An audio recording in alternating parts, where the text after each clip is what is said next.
Salut tout le monde, c'est Dr Taker. Et aujourd'hui, petit démon curieux, on va explorer l'univers chaotique d'un personnage emblématique d'Hasbin Hotel. Lilith? Non, un personnage qui a captivé l'imagination de milliers de fans à travers le monde. Lilith? Non, qui incarne à la fois le charme rétro et la noirceur infernale. Lilith? Non, le mystérieux et fascinant Alastor, ou Al pour les intimes. Et c'est quand tu nous parles de Lilith? Ta gueule. Un démon à la fois terrifiant, intrigant, charmeur et sinistre à l'apparence d'un dandy des années folles. Mais ne vous y trompez pas, car derrière ce sourire narquois et carnassier et sa voix envoûtante, se cache un pouvoir incommensurable et une soif insatiable de chaos. Un personnage qu'Eris approuve à 100%. Vous vous demandez peut-être d'où sort ce démon au style si unique. Eh bien de base, il était destiné à un autre univers, Zoophobia, le webcomic de Vivzi Pop.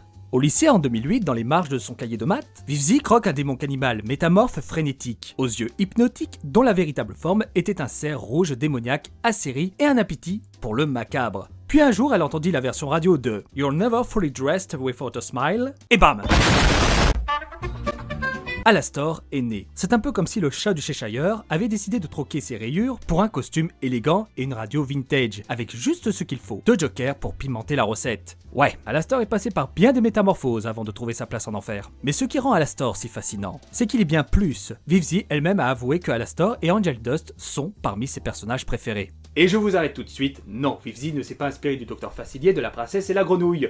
Et pourtant, nombreux l'ont comparé avec la silhouette sinueuse de l'antagoniste de Disney. Mais Alastor est surtout très influencé par le vaudou, le houdou et la Nouvelle-Orléans. Vivzi l'a créé bien avant l'apparition du docteur Facilier sur grand écran. Mais alors, pourquoi je vous parle de lui? Il faut dire que le bougre est entouré de mystères. Depuis l'épisode 8, le gars occupe mon esprit. Et je me devais de faire une vidéo. Autant vraiment je ne suis pas à fond sur le personnage, mais niveau théorie et mystère, le démon de la radio est passionnant à étudier. Son nom peut être traduit du grec ancien par esprit de vengeance ou tourmenteur. Avec son costume des années 1920 et sa canne à pommeau, Alastor évoque un dandy démoniaque prêt à vous entraîner dans une valse infernale. Mais ce qui le rend vraiment unique, c'est son thème de cerf, une touche d'originalité dans un océan de démons conventionnels. On pourrait presque l'imaginer en train de courir dans les bois la nuit, chassant sa proie avec une grâce sinistre. À poil avec une flûte dans l'urètre? Alastor naît au début du XXe siècle. Il avait ses racines dans la vibrante culture de la Nouvelle-Orléans, métissage créole, un soupçon de français dans son langage, et une mère à qui il tenait beaucoup, selon les dires de Faustise, qu'il a décrit comme un fils à maman. Oh, vous voulez dire que sa mère lui lavait encore ses sous-vêtements et cédait à tous ses caprices? Ouais, moins 50 points en charisme. Ça fait mal. Dans les années 30, Alastor était un présentateur de radio, mais aussi un tueur en série au code moral bizarre, à la manière de Dexter. Pourtant, Del Capdeville l'a comparé à un personnage du type Hannibal Lecter. Très sophistiqué, mais tu remplaces le vin par le whisky. Parce qu'Alastor adore le whisky. Mais ça s'évapore autant que ça, le whisky? Al? En 1933, alors qu'il tentait de dissimuler une de ses macabres œuvres dans les bois de chasse, il fut abattu accidentellement par un chasseur, mettant fin à sa vie mortelle. Vivzi a décrit Alastor comme ayant vécu et mouru en tant que personne dans la Nouvelle-Orléans. Il détestait activement les chiens, pour des raisons liées à sa mort, bien que les détails exacts n'aient pas été divulgués. Un passé qui continue de le hanter, comme en témoigne le mystérieux X rouge sur son front, lorsqu'il déploie ses pouvoirs démoniaques. Son apparence partage de nombreuses caractéristiques avec un cerf en raison de sa mort. Heureusement que c'était pas autre chose comme du genre un raton laveur. Enfin quand même, vous n'allez pas me dire le contraire, confondre un homme et un cerf, faut le faire quand même. Et je crois savoir qui c'est. Arrivant en enfer, Alastor écrasa rapidement ses rivaux avec une puissance démoniaque sans précédent. Un vrai showman qui se fit connaître sous le sinistre surnom de démon de la radio. Quelle ironie! L'ancien animateur de radio régnant désormais sur les ondes infernales. Il diffusa son carnage à travers les ondes, pour que tout l'enfer puisse l'entendre. D'ailleurs, c'est l'un des rares pêcheurs à garder son nom d'origine en enfer, refusant de se plier aux conventions démoniaques. N'empêche, un démon qui débarque comme ça en enfer et essaye de trouver un nom, ça laisse place à l'imagination et des situations assez drôles.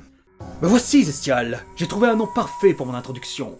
Un nom qui va marquer les esprits chez les habitants des enfers.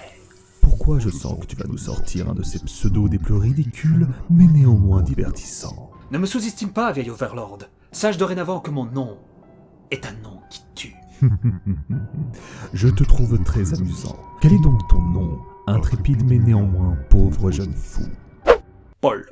Certains suggèrent même qu'il partage un thème avec les terrifiants Wendigo, une créature du folklore amérindien principalement des peuples algonquiens, souvent associée à la famine et au cannibalisme. C'est une créature qui dévore la chair humaine pour assouvir sa faim insatiable. Un être maigre, aux yeux vides, avec une peau étirée sur des os saillants, prêt à dévorer tout ce qui croise son chemin. Et sur certains points, à part de dévorer tout ce qu'il trouve sur sa route, L'hygiène buccale, bordel! il a quelques points communs. Vivzi reste énigmatique sur cette étrange connexion. Peut-être une affinité pour le cannibalisme ou une soif insatiable du pouvoir, ou que c'est simplement une coïncidence troublante. Par la suite, il s'est lié d'amitié avec des figures puissantes comme Rosie, étant un dealmaker, est également impliqué dans des accords diaboliques, dont celui avec Husk et Nifty pour la propriété de leurs âmes. Mais ce qui capte vraiment mon attention, c'est sa rivalité avec Vox. 7 ans avant le début de la série, Alastor a presque battu Vox au cours d'un combat, mais après la victoire de ce dernier, il a quitté Patagram City pendant 7 ans.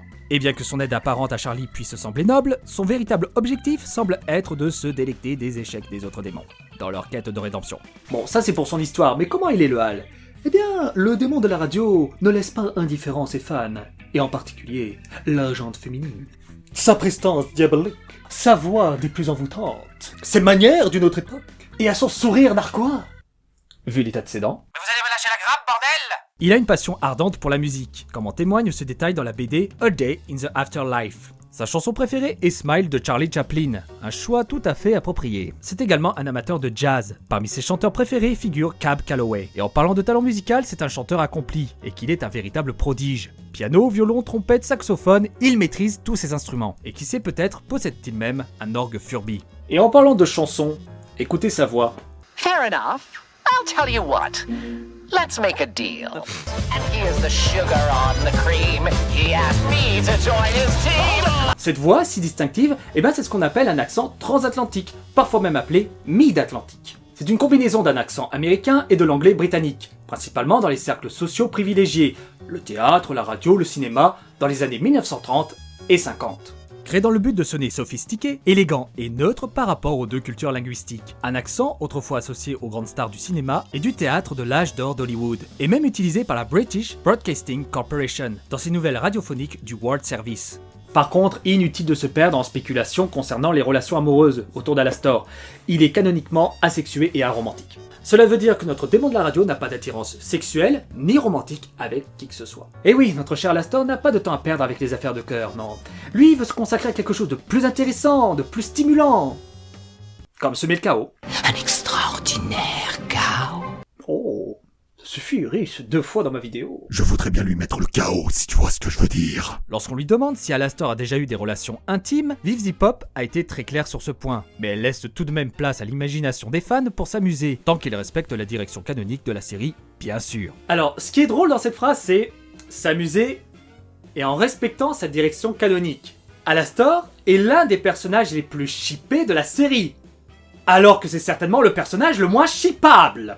Les fans adorent le placer dans des situations romantiques avec les personnages canons, mais également des OC. Je n'ai jamais vu autant de fanart le représentant avec une petite queue de cerf au-dessus du cul. Matez-moi ce cul. Alastor interagit plus facilement avec les femmes en général, il adopte même une vision plus légère à leur égard, trouvant en elles des interlocutrices plus intelligentes que la plupart des brutes masculines de son entourage, tandis qu'il ne considère pas la plupart des autres personnages masculins comme des interlocuteurs intelligents. Et oui, Alastor ne fait pas dans la dentelle quand il s'agit de donner son avis. Est-ce que vous l'imaginez en train de partager un dîner aux chandelles? Ok, il adore cuisiner et mettre le couvert. Mais soyons sérieux, il aime la viande crue! Là, Anton, en ce moment, qu'est-ce que tu ressens? Ton haleine, Alastor, t'as retrouvé la mère de Bambi et dégusté avec un oignon ou quoi? Un chewing-gum? Avec son aversion pour le contact physique, difficile de l'imaginer en plein câlin. Néanmoins, la série nous prouve que ce n'est pas impossible. Dans le cas contraire, il peut sortir de ses gonds pour éviter ça, généralement de la manière la plus rébutante possible, en train d'étirer et de claquer son cou dans des contorsions non naturelles, pour éviter qu'on ne touche à ses cheveux et effrayer ceux qui ont essayé de le toucher. Mais ironiquement, il ne respecte pas du tout l'espace personnel d'autrui. Ce qui est ironique. Ça craque tout le temps comme ça, il aurait besoin d'un ostéopathe, non? Et il exprime ouvertement son mépris pour les marmots. Cette attitude est illustrée par sa remarque pendant le krach boursier de 1929 dans Le Pilote, montrant son apathie envers la souffrance des enfants. Vivzi elle-même pense qu'Alastor serait un père médiocre, mais peut-être un meilleur mentor. D'ailleurs, rappelez-vous dans l'épisode 5, où il taquinait Lucifer sur sa relation avec sa fille. Plutôt que de montrer une attention paternelle réelle, il préférait juste s'amuser avec la situation. Je le vois tellement leur donner une bonne correction, le genre discipline à l'ancienne qu'il affectionne, vous comprenez? Ouais, pas vraiment le genre de nounou sur laquelle on peut compter. pas comme Miss Fine. Et maintenant, la grande question qui se pose, que mijote-t-il dans l'ombre? Et c'est là que ça devient très intéressant. Lilith disparaît mystérieusement, et c'est précisément à ce moment-là que notre cher Alastor, après une longue absence, refait surface au Has-Been Hotel. Une simple coïncidence ? Je ne pense pas, non. Cette révélation de Husk dans l'épisode 5, Alastor est également en laisse, ce qui laisse tellement de sous-entendus et de blagues salaces au possible, mais ce n'est pas le sujet. Mais pour qui travaille-t-il ? Roux ? Revenons 7 ans en arrière, à une époque où Alastor et Vox étaient plus que de simples connaissances. Cette photo déchirée dans l'épisode 8. Simple collaboration ou véritable alliance? Peut-être même une relation plus intime? Et que dire de l'attirance présumée d'Alastor pour les femmes? Un simple goût personnel ou bien une conséquence de liens passés? Peut-être que Vox était bien plus qu'un simple collègue. Peut-être même son premier amour. Et sachant que Vox n'avait aucune chance avec Alastor, Vox s'est mis avec Valentino. À moins que je me gourde depuis le début, et que leur relation serait du style comme Obi-Wan Kenobi et Anakin Skywalker, le maître et l'élève. Il serait même possible qu'après sa victoire contre Vox, Alastor réalise que sa puissance ne suffit plus, qu'il est en retard. Et c'est très symbolique, Alastor représentant la radio et Vox les écrans. Une lutte acharnée entre deux titans des médias pour la suprématie médiatique en enfer. C'est une opposition entre l'ancien et le moderne, la radio contre la télévision, les ondes contre les écrans. Et d'ailleurs, ce qui est fun, c'est qu'Alastor n'est pas un très grand fan des technologies modernes. Et Vox, avec ses gadgets high-tech, est son parfait opposé. Au fil des années, aurait-il conclu un pacte avec Roux pour obtenir encore plus de pouvoir? Mais ça tourne au vinaigre et depuis, il cherche désespérément un échappatoire. Et cette dépression nerveuse dans l'épisode 8, Alastor dans sa station de radiodiffusion détruite, et qui se demande s'il existe un moyen de rompre les chaînes de son contrat, les signes d'un démon tourmenté en quête de liberté, peut-être lié à ce mystérieux pacte avec Roux, les murs tapissés d'yeux rappelant l'intro de l'épisode 1. Est-ce là une manifestation de Roux? Et pourquoi diable Alastor souhaite-t-il conclure un pacte avec Charlie? Serait-ce sa seule chance de se libérer? Et pourquoi Alastor voit d'un si mauvais œil Lucifer? Serait-il un obstacle à sa libération? Mais c'est quand même bizarre cette attitude envers Lucifer, je veux dire, Lulu est plus puissant que Charlie, donc pour le contrat pour Alastor, il pourra le rompre plus facilement. Eh ben non, je comprends pas Alastor pour le coup. Bah, peut-être que c'est le début d'une future romance entre lui et Lucifer. Généralement, ça démarre ainsi, non? Bah quoi? Tu retires tout de suite ce que tu viens de dire. Oui, mais pas mal de... Non, je ne veux rien savoir. Mon imagination ne veut pas revivre le Vietnam du Chip. D'accord? Mais soyons d'accord pour dire que depuis le début, il reste l'un des personnages les plus passionnants. Mais est-ce si surprenant, venant d'un des personnages préférés de Vivzi? Souvent, les premières créations d'un artiste sont celles qui portent en elles les plus profondes réflexions, les mystères les plus captivants. Alastor est devenu l'un des piliers incontournables de son univers infernal. Comme le dit si bien le proverbe, les débuts modestes peuvent mener à des destinées grandioses. Et bordel, ce fut un sacré succès. Moi-même, j'approuve une certaine fascination, pourtant il est loin d'être mon personnage préféré. Mais son écriture et le mystère qui flotte autour de lui font d'Alastor un personnage fascinant. C'est un être complexe aux motivations obscures et aux dessins mystérieux. Sa présence enflamme les passions et suscite les théories les plus folles chez les fans de la série. Dans l'univers complexe de Has-Been Hotel, Alastor demeure un symbole de cette dualité entre l'ombre et la lumière, la fascination et la crainte. Dans cet enfer de créativité et de mystère, Alastor brille de sa propre lumière, captivant l'imagination des spectateurs et semant le trouble dans les ruelles sombres de Patagram City.